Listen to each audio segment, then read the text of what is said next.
Voy a pedir en este momento que inclinemos la cabeza. Hagamos otra oración para que ahora el Espíritu Santo tome el control del tema. Señor, tú sabes lo que queremos hablar, pero no queremos hablar lo que se nos ocurra, sino Espíritu Santo, siéntate en libertad de tomar el control de mi cerebro, toma el control de nuestros corazones, abre nuestros oídos, nuestro entendimiento, y que este mensaje sea primero que todo para tu gloria y segundo para la edificación mutua. Lo pedimos en el nombre del Señor Jesús. Amén. Vamos a comenzar, hermanos, en esta hora abriendo nuestras Biblias en el libro de los Romanos. Yo creo que este es un versículo que en más de una ocasión hemos citado para darle ánimo a una persona. Pero resulta que este versículo es mucho más que para dar ánimo.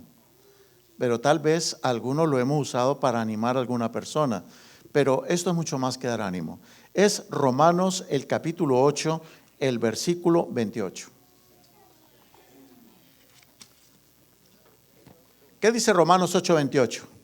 Y sabemos, ¿qué cosa? Que los que aman a Dios, ¿están notando la condición que está poniendo? Empecemos por ahí. Que los que aman a Dios, esta es la condición del versículo. Porque no es para cualquier persona el versículo. La condición que está poniendo aquí la escritura es, sabemos que los que aman a Dios, ¿qué? Todas las cosas les ayudan a bien. ¿Cómo es eso? ¿Todas las cosas les ayudan a bien? ¿Todas? ¿Cómo qué cosas? ¿Las cosas buenas? Lógico. ¿Las cosas malas? También. Aún las enfermedades nos ayudan a bien. ¿Las cosas difíciles nos ayudan a bien o no? Todo. Cualquier problema que tengamos, que se nos presente, los que amamos a Dios, porque esa es la condición, los que amamos a Dios. Alguien me comentaba esta semana que una persona en una reunión le preguntaron que si tenía algún resentimiento. Y la persona dijo, sí, yo tengo un resentimiento. ¿Y contra quién tiene resentimiento? Contra Dios. Y luego le preguntan, ¿y usted cree en Dios? Dijo, sí, yo creo en Dios. ¿Pero qué le ha hecho Dios? No, yo tengo resentimiento porque yo nunca le pedí que me trajera al mundo. Y estaba resentido con Dios.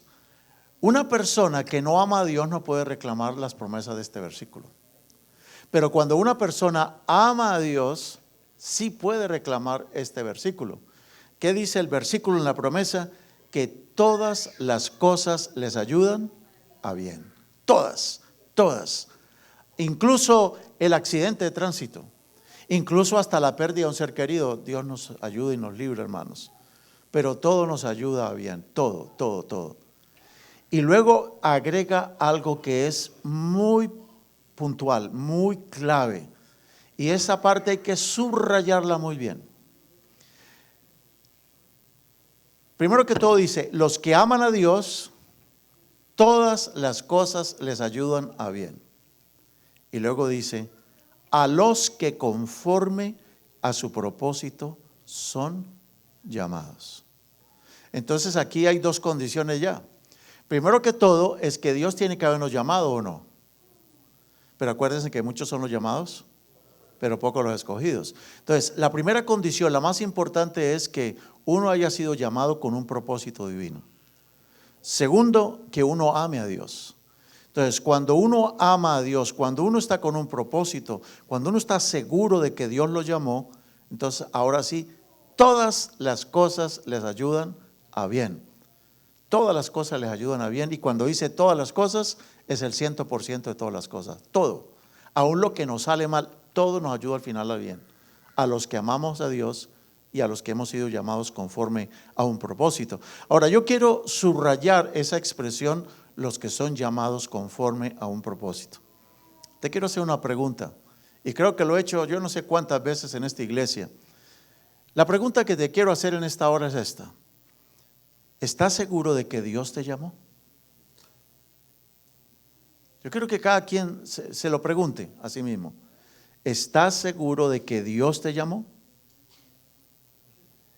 Y si alguien te pregunta, ¿y cómo sabes que Dios te llamó? ¿Tú qué le contestas? Alguien le dice, a ver, yo quiero ver una prueba en tu vida. ¿Cómo tú me pruebas de que tú fuiste llamado por Dios? Ahora, yo no quiero en este momento, digamos, entristecer a ninguna persona. Dios me libre, no es eso. Yo no quiero causar tristezas ni poner en duda tu experiencia con el Señor. Pero hermano, yo sí tengo que ser, porque como el tema no es mío y la palabra no es mía, es la palabra de Dios, yo tengo que citar lo que la Biblia dice, ¿de acuerdo? Yo quiero que ustedes tengan en cuenta esto. No es que el pastor nos está echando directas o indirectas, no, nada, para nada, para nada. Yo simplemente hago la tarea a veces desagradable, que muchos de los profetas se rehusaron a hacer la tarea, como Jeremías. Jeremías decía, Dios me sedujo, Dios me engañó. Él decía, yo no quería predicar esto, pero ¿yo qué hago? El Jonás, acuérdense de Jonás. Jonás no quería predicar eso, pero ni modo, tuvo que hacerlo. A veces nosotros los predicadores, hermanos, tenemos que decir cosas que, déjenme decirles, hermanos, que lo que yo diga, me lo digo a mí mismo primero, ¿está bien? Yo me estoy incluyendo. Si alguien me pregunta alguna vez, si alguien te pregunta alguna vez, ¿estás seguro que Dios te llamó? Tú tienes que saber contestar. Tú tienes que estar seguro de que Dios te llamó. Y alguien te dice, ¿y qué evidencias tienes tú de que Dios te llamó? Si yo le preguntara a Jimmy, ¿tú estás trabajando en publicaciones? ¿Tienes alguna prueba de que estás trabajando en comunicaciones? Bueno, ayer me visitó un caballero a mi casa, hermanos. Nos visitaron 2 caballeros a la casa. Y esos caballeros llegaron a mi casa y venían en nombre de una compañía que por teléfono me contactó, lo recibí en mi casa y me entregaron las evidencias de que ellos eran llamados. Aún así, pueden ser engañadores y estafadores o no, aún así. Pero, ¿qué dice la Escritura? Los que aman a Dios, los que han sido llamados de acuerdo a un propósito divino, todo le ayuda a bien, todo. Si le preguntáramos a Job si todo le ayudó a bien, ¿qué podría decir Job? Oiga, ¿todo le ayudó a Job para bien? ¿Aún perder a todos sus hijos? Y no sabemos si la mujer se divorció, no sabemos qué pasó al final con la mujer. Yo creo que la mujer después de los golpes regresó con él, o no sé de la vida de esa mujer. Pero, ¿será que lo que le pasó a Job le ayudó para su bien? Todo. Job no entendía, no lo entendía todo. Y Job se quejaba y decía, yo quiero que Dios me muestre por qué me está yendo así, si yo he sido fiel, etcétera, etcétera. Y los 3 amiguitos que llegaron allí, vinieron a aconsejarlo, duraron 1 semana callados mirándolo y no le dijeron nada. Después de 1 semana ya se atrevieron a decirle, es que tú te las das de mucho, te crees demasiado, algo tienes por ahí tapado, porque si no tuvieras algo tapado, no te estaría yendo como te está yendo. Y es que esa es la tendencia de todos los seres humanos, ¿o no? Si a alguien le está yendo mal, ¿cuál es nuestra primera idea que se nos viene a la cabeza? Algo está haciendo mal. Y algo, mira a ver con Dios cómo estás tú, porque algo te está yendo mal. Entonces vuelvo a la pregunta puntual de esta mañana. ¿Estás seguro de que Dios te llamó? Segundo, ¿qué pruebas tienes tú? ¿Qué tarjeta? A ver, muéstrame tu tarjetita, muéstrame la prueba, algo que pasó en tu vida, que tú dices, eso que me pasó ese día es una prueba de que Dios me llamó. Tú tienes que tenerlo en tu vida. Imaginémonos que nuestra vida es como una línea. Vamos a dibujar aquí una línea imaginaria, ¿está bien? Estamos dibujando la línea. Esta línea que estoy dibujando aquí es la línea de nuestra vida. Nuestra línea, usted sabe que una línea está formada por puntos, ¿no? Todos los puntitos se juntan, se aprietan tanto que se forma una línea. Pero si uno pudiera verla en un microscopio bien grande, una línea son millones y millones de puntos. Entonces, tu vida es una línea. Y en tu línea deben haber puntos especiales donde tuviste un encuentro con el Señor. Y ese encuentro marcó tu vida, hermanos. Tiene que haber marcado tu vida. De tal manera que cuando tú tienes un problema aquí en tu línea, por aquí tiene un desorden, una cosa tan tremenda que se te volvió una curva, aunque la curva es una línea también. O se te volvió un zigzag. ¿También el zigzag es una curva o no? ¿Es una línea o no? También es una línea. Bueno, la única forma que deja de ser línea es que se corte la línea y fue porque te moriste o me morí. Pero la línea que tengamos, así tengamos la línea así, vea hermano, algunos la tenemos así, algunos la tienen así, algunos la tienen así, vea. No importa cómo esté la línea, en algún punto de la línea tuviste que haber tenido un encuentro con Dios. Si tú revisas tu línea y dices, pero es que yo no veo aquí el encuentro, hermano, es hora de arrodillarte y clamarle al Señor, yo quiero tener un encuentro contigo. Les voy a decir por qué, hermanos, porque cuando tú puedes identificar un punto en tu vida donde tú estás convencido, seguro, Dios me llamó, de ahí no te mueve absolutamente nadie. Y lo voy a probar con las Sagradas Escrituras. Vamos a probarlo con las Sagradas Escrituras. Miren ustedes, por ejemplo, voy a leerles vamos a buscar un pasaje de esos medio raros. Busquen el libro de Mateo capítulo 8. Vamos a buscar el libro de San Mateo, el capítulo 8. A partir del versículo 18, noten lo que dice la Escritura. Viéndose Jesús rodeado de mucha gente, mandó pasar al otro lado. Y vino, subrayan ahora, un escriba. ¿Quién fue el que vino? ¿Quiénes eran los escribas? ¿Quiénes eran los escribas? Se parece a un verbo. ¿A qué verbo? Escriba, ¿a qué verbo se parece? A un verbo. Escribir. Antiguamente no existían las imprentas, no existían las impresoras. Alguien quería un libro, el libro de Jonás, entonces iba donde el escriba y le decía, quiero una copia del libro de Jonás. Y el hombre se tomaba el tiempo para escribírtelo en un pergamino, uno escogía el material y eso se demoraba su tiempo porque lo hacían muy bonito, con buena letra, buenos diseños. Y cada vez que un escriba se encontraba con el nombre de Jehová, ponía la pluma a un lado, se lavaba las manos, se arrodillaba y bendecía el nombre de Jehová, y ahora sí se atrevía a escribir Jehová, aunque Jehová no es un nombre. Jehová es un título nada más. Jehová es decir, por ejemplo, el título Señor, pero el nombre de Dios nadie lo conoce. Eso de Jehová, Yahvé son títulos nada más. El Elohim, eso, Jehová Sebaot, Jehová Jireh, son puros títulos, pero no es el nombre de Dios. Nadie conoce el nombre. Si solo con el título se arrodillaban y oraban a Dios y pedían perdón para poder escribir el título, ¿se imagina el tiempo que tomaban escribir un libro? Si 100 veces aparecía el nombre del título Jehová, 100 veces se arrodillaban antes de escribir ese nombre. Bueno, los escribas era la gente que llevaba todos los escritos, de los sagrados escritos y de las tradiciones a través de todos los siglos. Era gente que conocía mucho las escrituras y conocía mucho los escritos de los ancianos. Ahora, este es un escriba. Y este escriba dice el versículo 20, el versículo 19, vino un escriba y le dijo, maestro, te seguiré a donde quiera que vayas. ¿Qué tal les parece? ¿Está bueno? ¿Está bueno? ¿Les parece bueno?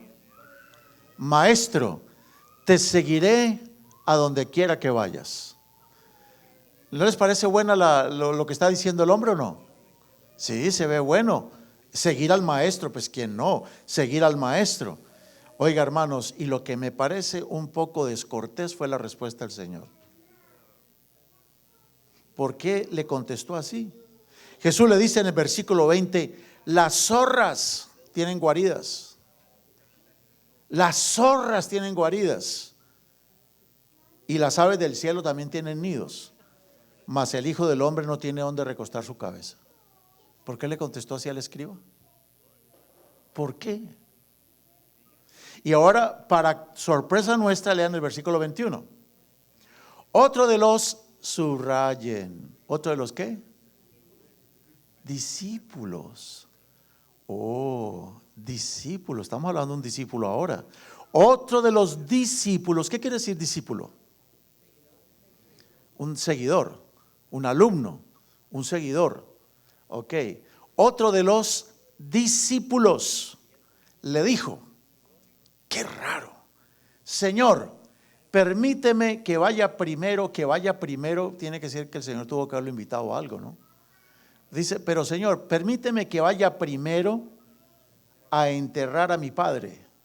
¿A ustedes no les parece que es lógico que si a uno se le muere el papá, uno vaya y entierre primero el papá y después venga a cumplir sus deberes en la iglesia o no? Eso no es así. Claro, eso es lógico. Un discípulo le dice, permíteme que vaya primero. Para él, que el discípulo haya dicho que vaya primero, es porque el Señor tuvo que haber dicho otra cosa antes. ¿Qué será lo que le dijo para que el discípulo le haya dicho, déjame que vaya primero a enterrar a mi padre que ha muerto? Y ahora noten la respuesta del Señor, el versículo 22. Jesús le dice, sígueme. Eso es primero. Primero que enterrar a tu papá es sígueme, sígueme. Y deja que los muertos entierren a sus muertos. ¿Cómo les parece a ustedes ese pasaje? Primero un escriba, que era alguien que sabía mucha Biblia, le dice al Señor, te seguiré, maestro. Y el Señor lo trató ¿de qué? De zorra. Le dijo, las zorras tienen guaridas, pero luego se la puso más suavecita. Dijo, los aves, los pajaritos también lo trató de pajarito. Los pajaritos, no importa lo que tú seas, si eres una zorra o eres un pajarito, lo único que te digo es que tanto las zorras como los pajaritos tienen sus guaridas. Pero el Hijo del Hombre no tiene donde recostar la cabeza. ¿Por qué el Señor a este lo rechaza? Que se ofreció, dijo, yo quiero seguirte. ¿Y por qué al otro le dijo, sígueme, deja que los muertos entierren a los muertos? Pero tú eres una persona viva, tú estás vivo. El resto de tu familia están muertos en sus delitos y pecados. Deje que los muertos entierren a los muertos, pero tú que eres un ser vivo, sígueme, porque yo soy un Dios vivo. Sígueme.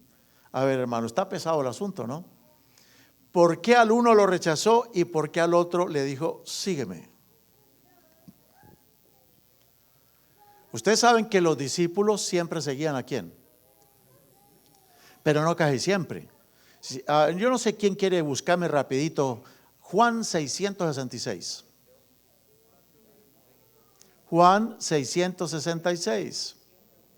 Busquen Juan 666. ¿Qué dice San Juan 666? A ver, mi esposa, bienvenida a la iglesia. Me alegra que esté con nosotros. ¿Cuánto le da la bienvenida? Estoy feliz que haya vuelto. A ver, ¿qué dice San Juan 626? ¿Qué dice? Desde entonces muchos de sus discípulos volvieron atrás y ya no andaban con él. Oh, mire que hasta los discípulos abandonan al maestro, ¿o no? Está diciendo San Juan 666, pero para mí es San Juan 626. Porque dice que muchos de los discípulos ya no quisieron seguir con el Señor y se apartaron.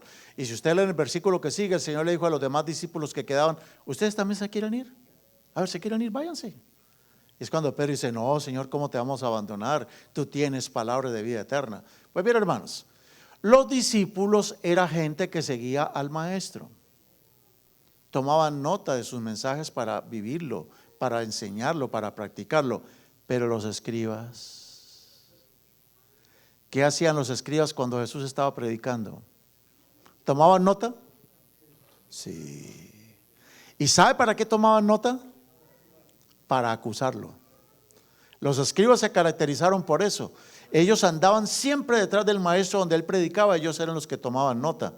Ellos, los escribas, tenían un plan macabro y era agarrar al Señor en algún detalle para acusarlo. Y gracias a los escribas fue que acusaron a Jesús un día delante de Poncio Pilato y delante de los sacerdotes, delante de Caifás. Este dijo que si en 3 días derriban el templo, él lo va a reedificar en un solo día. ¿De dónde sacaron esa historia los judíos? Bueno, los escribas, ellos orquestaron todo. Al escriba el Señor le dijo, zorra, ¿tú crees que conmigo encuentras una guarida? Es que yo ni siquiera tengo donde recostar mi cabeza. ¿Qué anda buscando conmigo? ¿Qué pretendes de mí? ¿Qué te voy a dar yo? Las zorras tienen guaridas, hasta los pájaros tienen nidos, pero ¿yo qué tengo? ¿Yo qué tengo contigo? ¿Yo qué te voy a dar a ti? Y no le contestó el llamado. Entonces, hermanos, hay 2 tipos de personas. Las personas como los escribas que se ofrecen. Y están los discípulos que simplemente escuchan la voz que dice ¿qué? Sígueme. Es importante entender cuál es mi experiencia o no. Hermanos, ¿ustedes quieren que yo sea bien honesto? ¿Quiere que diga las cosas como son? ¿O quiere que las ponga mucho suavecito, aceite y no diga las cosas? Solamente para que ustedes estén bien conmigo. ¿Qué quieren? ¿Que diga las cosas como debe ser? Ok, vamos a decirlas en el nombre del Señor. Vamos a decir las cosas en el nombre del Señor. Yo te pregunto, ¿y tú por qué estás en esta iglesia? ¿Tú por qué aceptas un cargo? ¿O tú por qué no lo aceptas? ¿Cuál es tu propósito aquí? ¿A qué viniste aquí? ¿Viniste a tomar nota? ¿Como escriba o como discípulo? ¿Tenemos que ser claros o no? Al fin y al cabo nosotros los hombres, los predicadores, simplemente somos uno más. Pero el Señor es el Señor de la iglesia. Él es el Señor. Y todo lo que ocurre aquí realmente no es contra los hombres, ni a favor de los hombres, sino contra o a favor del Señor. Porque la iglesia es de ¿quién? La iglesia es del Señor. Entonces hagámonos la pregunta, ¿por qué estoy yo en el Evangelio? Cuando digo por qué estoy en esta iglesia, no me estoy refiriendo a la iglesia de la Chippewa o Chippewa. Me estoy refiriendo a la iglesia adventista del séptimo día. ¿Por qué estoy en este mensaje? ¿Por qué estás? Yo ya les he contado, yo creo muchas veces, incluso en el último mensaje les conté el caso de la iglesia, ¿se acuerdan? Donde la guerrilla llegó una noche y los puso contra la pared y ¿cuántos aquí son adventistas? Y todo el mundo negaba que era adventista. No, yo estoy aquí porque mi mamá me trae. No, yo estoy aquí porque me toca. No, yo soy un invitado. Y solamente el viejito predicador fue el único que levantó la mano diciendo yo soy adventista del séptimo día. Y la guerrilla sacó a toda la gente que estaba dentro del templo, los pusieron contra la pared del lado lateral de la iglesia y les apuntaron con las armas. Y al viejito fue el único que dejaron dentro del templo. Y la guerrilla le decía a esta gente, ustedes dicen que son pero no son. O no son pero dicen que son. ¿Cómo es la cosa? Ustedes pretenden ser algo. ¿Qué hacen aquí? Si ustedes son, sean. Si no son, váyanse. ¿Qué hacen aquí? Y eso fue lo que Jesús le dijo a los discípulos en San Juan 6:67. Ustedes también se quieren ir, váyanse. Hermanos, no es que el Señor esté despreciando absolutamente a nadie. Lo que pasa es que Dios no quiere servicio con un corazón dividido. Si mi corazón está dividido, estoy ofendiendo a Dios. Si yo le sirvo al Señor a medias, estoy ofendiendo a Dios. Ninguno que pone su mano en el arado y mira hacia atrás es digno de Dios. ¿Lo dijo el Señor o no lo dijo el Señor? Nadie puede servir al Señor a dos señores al mismo tiempo. O le sirves al uno o le sirves al otro. Nadie puede servir a las riquezas y a Dios al mismo tiempo, porque o amas las riquezas o amas al Señor. Es claro lo que el Señor dice en su palabra. Entonces, hermano, nosotros tenemos que ser bien claros con nosotros mismos. ¿A quién estamos engañando? ¿A quiénes nos estamos engañando? Si yo pretendo ser y no soy, y es que lo más tremendo es que algunos que no son reclaman, que eso es lo más grave. Hay gente que reclama, pero ni da. Hay un dicho que dice, ni raja, ni presta el hacha. Ni raja, ni presta el hacha. Entonces, ¿cuál es el llamado del Señor en esta mañana? Porque los que aman a Dios, los que han sido llamados con un propósito santo, propósito santo, todas las cosas les ayudan a bien. ¿Es eso correcto o no es correcto? ¿Con cuántos discípulos se quedó Jesús al final? Pero es que tristemente nosotros los seres humanos medimos el éxito por los números, ¿o no? Lo medimos por los números. Si vemos la iglesia repleta, wow, aquí está la bendición de Dios. ¿Quién dijo? Eso no es así. Jesús llamaba a su iglesia como pequeña manada. Pequeña manada. No es todos los que son, sino son los que han sido llamados con un propósito divino. Miren, hermanos, en la línea que todos tenemos, que puede estar así o más, algunos la tenemos más rectita o algunos la tenemos más torcidita, más chuequita, pero continua, eso sí. ¿La línea es qué? Continua, con altibajos, pero ahí va la línea de nuestra vida. En algún momento tiene que haber una experiencia en tu vida que es la que marca tu existencia. Miremos por ejemplo San Pablo. En algunas ocasiones hemos hablado de esto. Vamos al libro de Hechos capítulo 22. Hechos capítulo 22. Una de las cosas que tenemos que estar convencidos, hermanos, es que esta iglesia es del Señor. Amén. Esta es la causa de Dios. Y la causa de Dios triunfará con o en contra de la gente. A pesar de la gente o con la gente, esta iglesia triunfará. Algunas veces sentimos que Saúl gobierna el pueblo de Dios. A ver, ¿cómo fue que dije? Algunas veces sentimos que Josué es el que está dirigiendo la iglesia. Perdón, corrijo. Algunas veces sentimos que es Saúl el que está gobernando la iglesia. Algunas veces podemos pensar que es David el que rige la iglesia. Pero cuando Saúl gobernaba el pueblo de Dios dejó de ser el pueblo de Dios.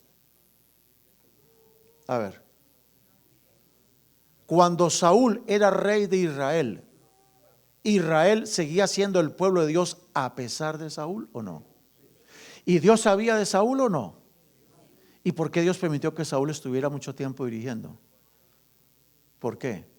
Porque los que aman a Dios, en este caso no Saúl, ese pueblo o los fieles o David amaba a Dios o no, y le tocó que huir David muchas veces, trató de clavarlo contra una pared Saúl o no, y si David era el ungido también, ¿por qué tuvo que David pasar por las que tuvo que pasar? Dígame, todos esos años que estuvo huyendo de cueva en cueva, se fue a vivir hasta con los filisteos. Todos esos años perseguido, humillado, cuando escribió el Salmo 23, Jehová mi pastor, aunque ande en valle de sombra de muerte. Hermanos, hay que entender los salmos. ¿Por qué fue que los escribió?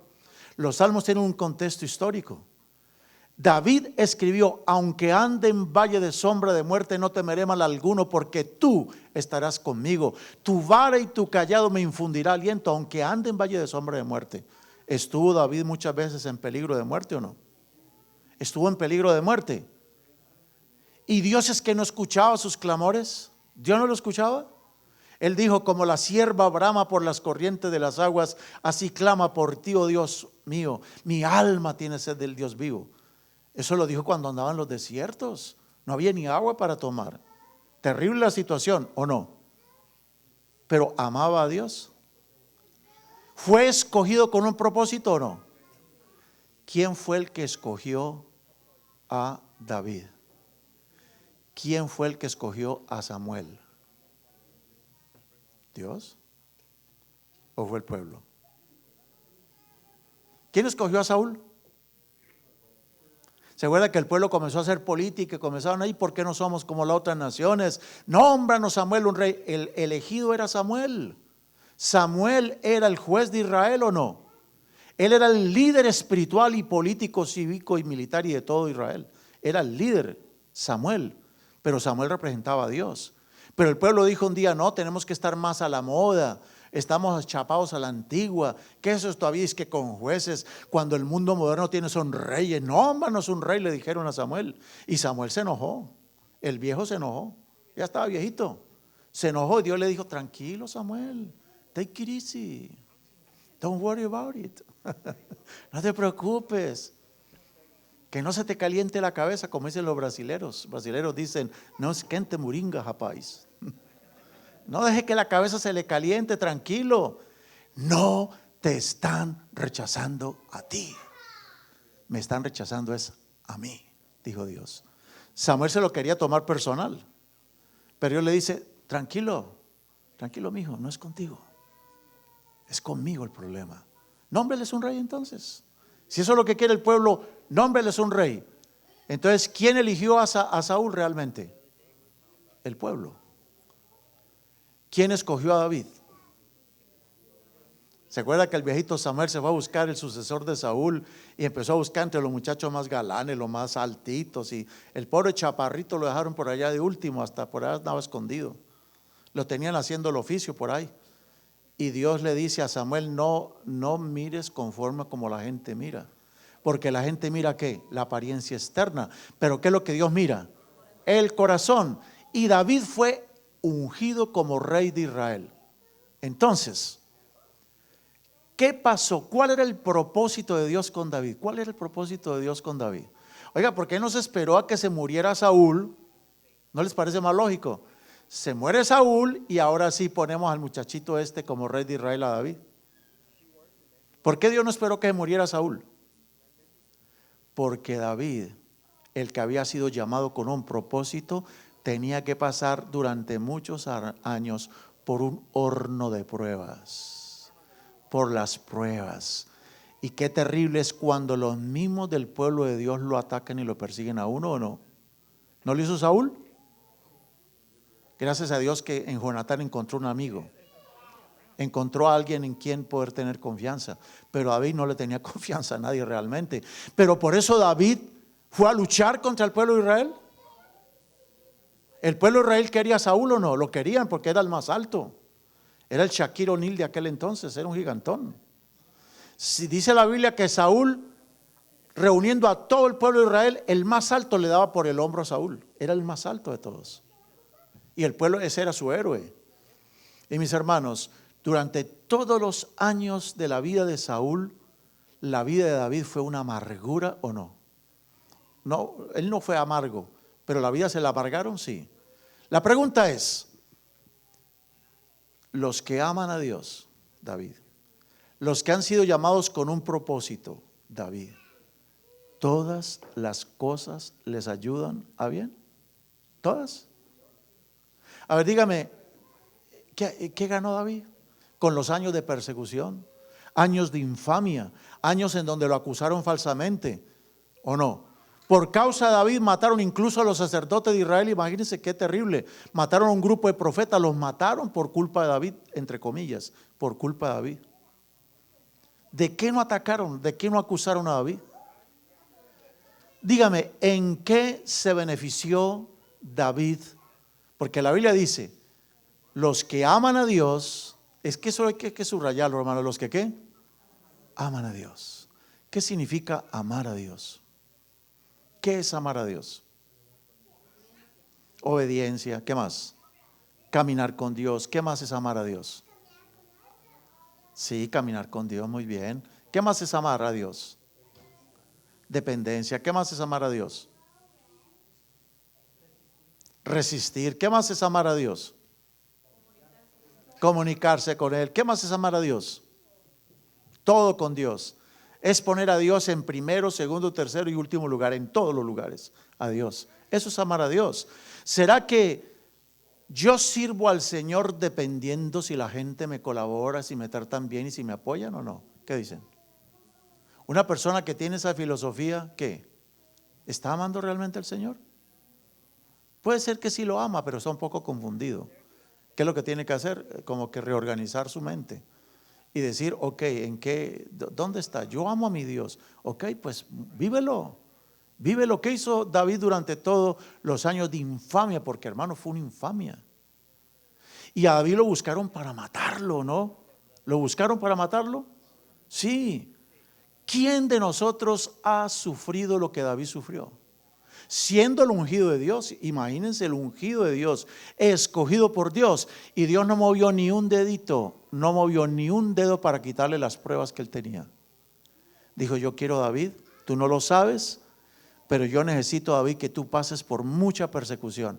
Después de los años de persecución, ¿en qué cosas cree que creció David? Hablando espiritualmente. Dígame, ¿qué cosa aumentó en David? La fe, ¿qué más? Fortaleza espiritual, ¿qué más? Paciencia, desarrolló más paciencia, ¿qué más? Más oración, tuvo que orar más oración, ¿qué más? ¿Qué más? ¿Qué más? ¿Qué más? A ver, ayúdeme. Más confianza en Dios, ¿qué más? ¿Qué más? Más amor, más dependencia, más seguridad. No, ya no vivía por las cosas, sino por fe en el Señor. Eso fue lo que él aprendió durante tantos años de persecución. Dígame, ¿lo puso en práctica en su vida o no? Cuando a Absalón se le reveló, ¿cuál fue la actitud de David? A ver.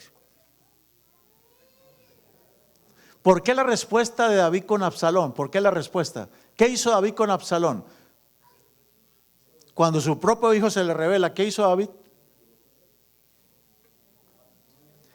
Toda la persecución que sufrió durante todos esos años, esa riqueza espiritual, esa fortaleza espiritual, la sacó a relucir en la prueba que vino después, que fue muy terrible.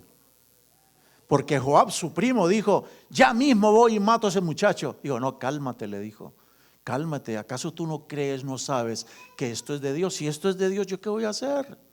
Si esto es de Dios, yo lo aguanto, yo lo soporto. Y se fue por el camino, se fue llorando con todos sus hombres de confianza. Oiga, y por el camino, por los lados, salieron los familiares de Saúl, diciendo, así van los perros subiendo por el camino. Mire cómo Dios les está pagando toda la maldad de David contra la casa de Saúl. Y le tiraban piedras. Y el Joab sacó el machete y dijo, dijo, guarda tu espada. Tal vez esas pedradas me las merezco. Wow.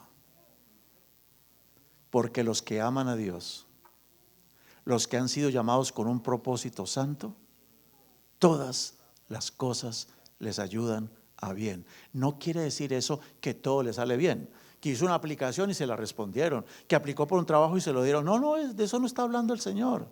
Eso son añadiduras. Cuando dice todo le sale a bien, es hablando hacia la patria celestial. Dios quiere desarrollar en nosotros algunas cosas en las que estamos fallando. Estoy hablando en el carácter, en la espiritualidad. Si yo tengo el mismo problema y nada que se resuelve el problema, ¿qué ocurre? Dios me está fortaleciendo en esa área. Pero ¿vamos a ignorar que había un Saúl que lo perseguía? No. ¿Era cierto o no era cierto?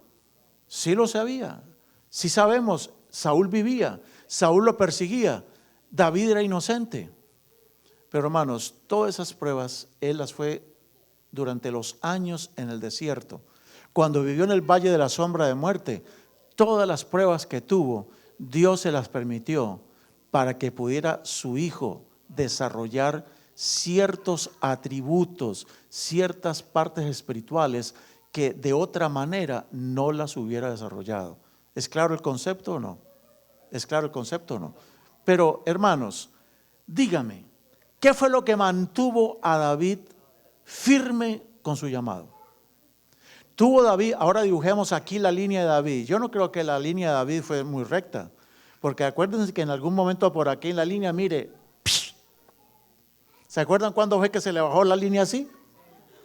¿Cuándo? Ajá, y hermano, casi llega hasta el piso, al fondo, cuando el caso de Betsabé y Urías.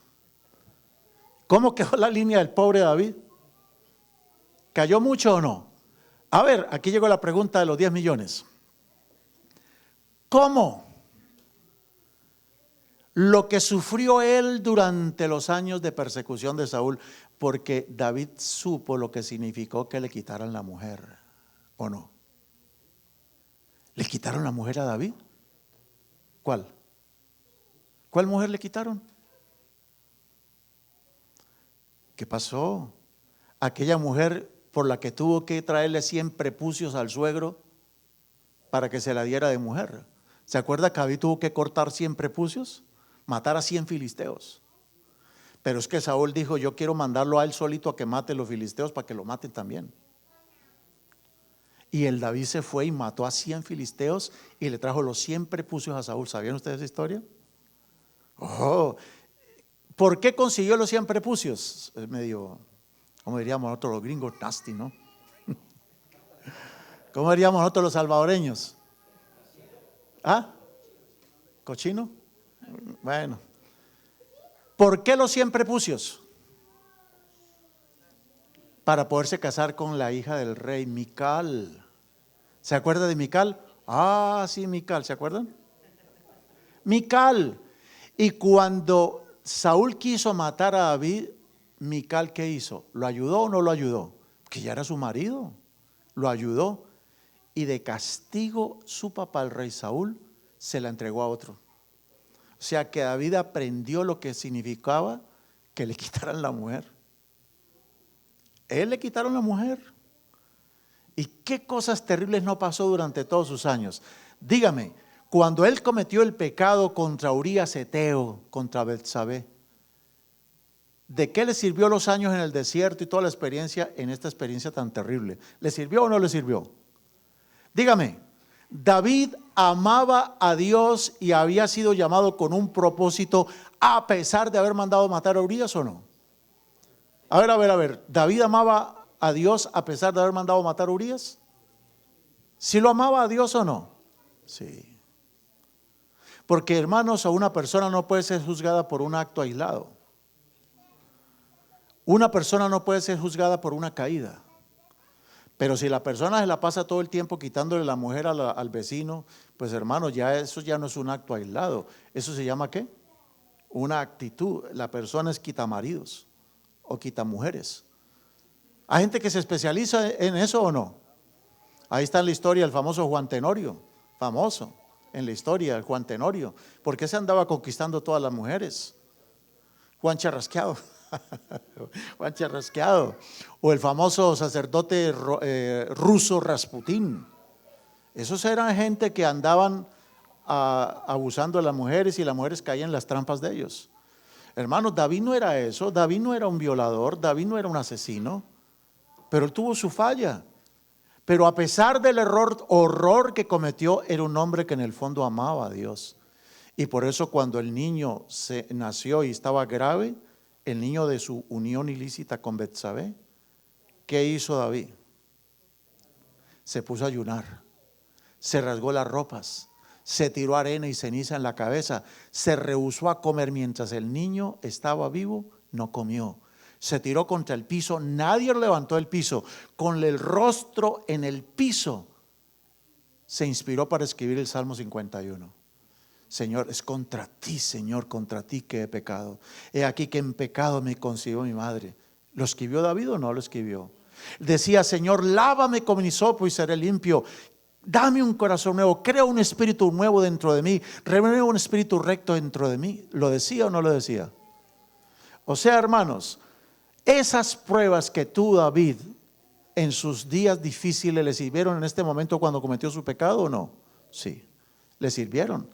Porque esa dependencia en el desierto le sirvió aquí cuando su niño se estaba muriendo. Ese espíritu de oración en el desierto todos los años que huyó, esa oración le sirvió en el momento de su prueba más difícil, el momento más triste de su vida. Esa paciencia le sirvió aquí. Esa dependencia de Dios le sirvió aquí. Porque él decía, yo estaré orando, Señor, quítame la vida a mí, quítamela, yo soy el pecador, yo merezco la muerte, pero el bebé no tiene la culpa. Señor, yo reconozco mi pecado está siempre delante de ti. Y así estuvo una oración en ayuno y él dijo, lo que tú decidas, Señor. ¿Estaba dispuesto o no? Es que, hermano, los hijos de Dios, si amamos a Dios cuando tenemos pruebas, aceptamos lo que venga de Dios. Aunque no nos guste la respuesta, la aceptamos porque creemos en el Señor, confiamos en el Señor, dependemos en el Señor, dependemos del Señor. ¿Es claro el concepto? ¿Es claro el principio bíblico o no? Ese es el propósito de Dios. Los que aman a Dios, todo les ayuda para bien. Pero esto es solo con aquellos que han sido llamados con un propósito divino. Y mis hermanos, cuando el niño se murió, ¿qué hizo David? Se levantó, se bañó, se cambió de ropa y comió. Y le dijeron, hey, ¿qué pasó? ¿Cómo no estás triste? Si cuando tu niño estaba grave y vivo todavía tú ayunabas, ahora que ya murió, ¿por qué comes? Dijo, no, pues el Señor decidió esto, yo acepto lo que Dios me diga, amén.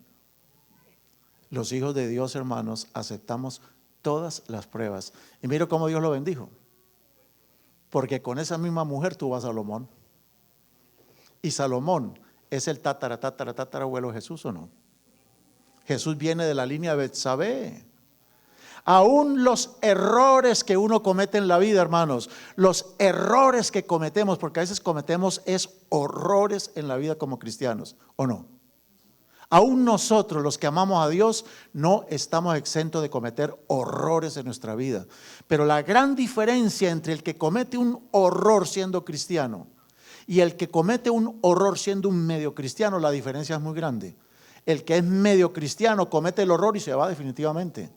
Pero el que es cristiano, ama a Dios y comete un horror, se aferra del único que lo puede salvar, que es Cristo Jesús.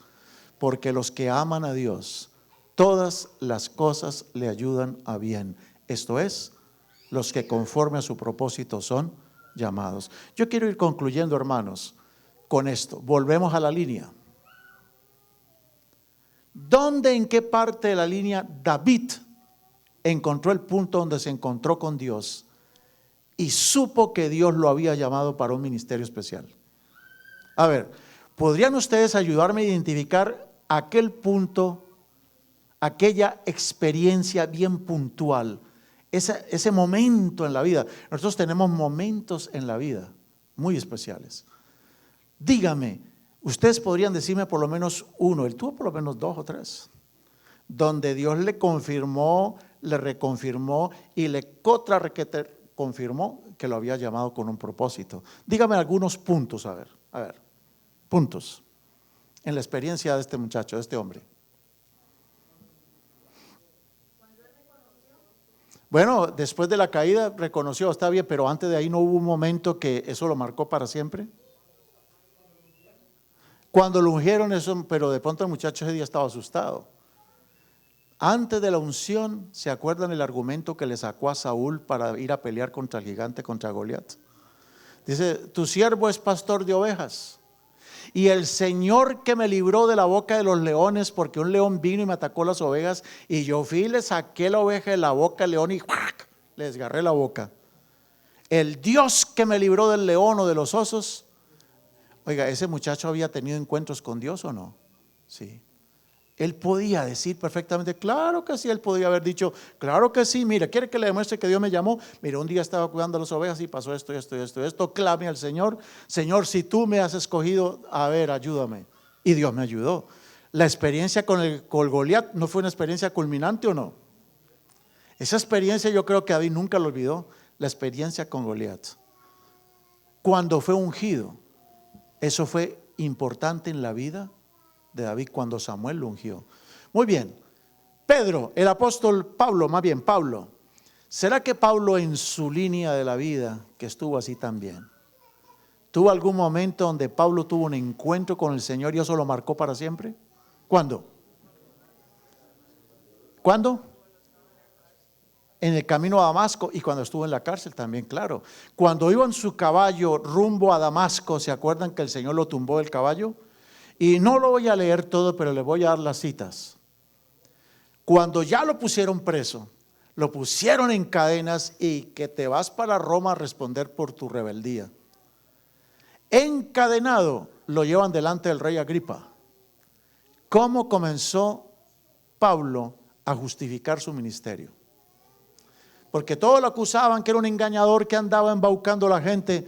Y él que dice, le doy las citas nada más, Hechos 22, para que se lo lean en la hora después del lonche. Hechos 26 también, lean esos 2 pasajes, Hechos 22 y Hechos 26. Cada vez que le cuestionaban el ministerio a Pablo o que lo atacaron, él siempre sacó su encuentro con Dios en el camino rumbo hacia Damasco. Dijo, es que esa experiencia que yo tuve, nadie me la va a quitar. Con lo que pasó ese día, estoy más que convencido de que ni la muerte, ni la vida. Pablo pudo haber escrito ese versículo o no.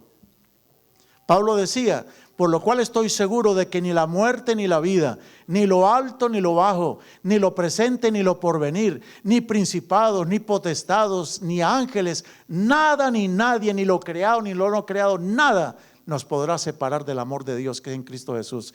Pero eso solo lo dice una persona que en su línea de la vida, ¡pah!, tiene el punto donde dijo, Dios me llamó. Y eso, hermano, uno se aferra de eso. En mi vida, yo tengo un punto tremendo. Yo nunca olvidaré lo que pasó en mi vida. Y puede pasar lo que pase, hermanos. Y puede ser que cometa errores en mi vida, porque de hecho los he cometido en mi vida. Pero hermanos, nada ni nadie me va a separar del amor de Dios. Porque alguien me dice, pastor, ¿usted tiene alguna evidencia que Dios lo llamó? Uy, tengo más de una. Son puntos en mi vida que yo los tengo que estar recordando. Y yo se los conté a ustedes una vez acá. Me bauticé por la novia. Me fui a estudiar por mi novia. Llevaba 3 años de teología y no estaba convertido. Pero en mi tercer año de teología pasó algo tan tremendo que Dios me mostró que Él me había llamado. Y eso que pasó ese día en mi vida no me va a hacer separar de mi Dios. Pase lo que pase, moriré sirviéndole a mi Señor. Y mi vida es para mi Señor. Hermanos, porque así tiene que ser. Así tiene que ser en la vida. Entonces yo te pregunto en esta hora, ¿tú tienes un punto en tu vida en que Dios te llamó? Búscalo. Los muchachos, ¿saben, hermanos, quiénes están en desventaja de todos los que estamos aquí? Aunque parezca increíble, los que están en desventaja son los hijos, los que nacieron en el Evangelio. Porque los chicos que nacieron en el Evangelio, pues no tuvieron más opciones. Ellos nacieron en la iglesia, en las clases de la iglesia, en los clubes de la iglesia. Pero ustedes, muchachos, también tienen que buscar un encuentro con el Señor. Ustedes tienen que estar convencidos también de que Dios los llamó. Tienen que tener una experiencia en su vida, ¿o no? La razón por la cual muchos de nuestros muchachos se apartan del Señor es porque el problema no eres tú, querido padre de familia. A veces nosotros nos torturamos y nos decimos, pero ¿en qué fallé yo? ¿Qué hice yo? No, tú hiciste lo mejor que tú podías hacer. Tú les diste enseñanza, tú los castigaste, los reprendiste, les jalaste las orejas, que le quedaron hasta más grandes ahora. ¿Tú hiciste lo que fuera necesario por tus hijos o no? Les enseñaste el camino, les hiciste aprender los versículos, los trajiste a la iglesia. No, Señor, te me vaya para la iglesia o ya ves lo que te va a pasar. Y aquí estamos detrás de ellos, se fueron para el baño, ahí vamos detrás. A ver, rápido, terminen, vamos para adentro. Oiga, ¿tú has hecho todo lo que tú puedes por tus hijos o no? Pero lo que tú hagas por tus hijos no les va a dar esa experiencia que ellos necesitan con el Señor. Ellos necesitan una experiencia con Cristo. ¿Qué podemos hacer nosotros como padres? Es, hijo, busca al Señor. Busca ver cuándo Dios te ha llamado. Encuentra una evidencia de tu llamado. ¿Cómo Dios te ha llamado? Cuando una persona, y concluyo aquí, cuando una persona no tiene una evidencia del llamado, su religiosidad, su espiritualidad es religiosidad. Cuando una persona no tiene una evidencia del llamado y de esa evidencia no se aferra y no crece alrededor, porque hermanos, Dios te da una semillita, riega esa semillita y fortalece el arbolito y hazlo crecer y aférrate de ese árbol porque fue el momento en que Dios te llamó. ¿Me estoy haciendo entender lo que quiero decir? Si tú encuentras una evidencia en tu vida, aférrate de esa evidencia. Si no tienes una evidencia, pídele al Señor de rodillas, Señor, yo quiero tener un encuentro contigo. La tarea que les dejo a todos y para mí es, vayamos a nuestras casas todos los días de rodillas, digámosle al Señor, Señor, muéstrame, Señor, muéstrame que tú me llamaste y no que soy un ofrecido. Está medio pesada la palabra, ¿no? Muéstrame, Señor, que tú me llamaste y no que yo me ofrecí. Porque los que se ofrecen pueden hacer muy lindos trabajos. Judas lo hizo, ¿o no? Judas hizo un buen trabajo, fue un buen tesorero. Claro que sacaba el dinerito y por el lado derecho. Pero supuestamente era el hombre que más sabía de números. Una persona puede prestar un buen servicio en la iglesia. Caifás, Balaam, ¿cuántos por ahí? Y al final, ¿qué? Cayeron. ¿No está profetizado que muchas grandes estrellas que admiramos hoy en día se van a desplomar en los últimos días o no? Porque mucha gente realmente es exitosa, tiene buen verbo, buena labia, tienen recursos, son habilidosos, etcétera, y pueden hacer todo un show, montar todo un show y tener muchos seguidores. Pero cuando venga la hora de la prueba, lo que les faltó en toda su vida, el horno de la prueba, todo les salía bien, todo exitoso, todo muy bien, magnífico, pero les faltó el horno de la prueba, les faltó la prueba de su llamado.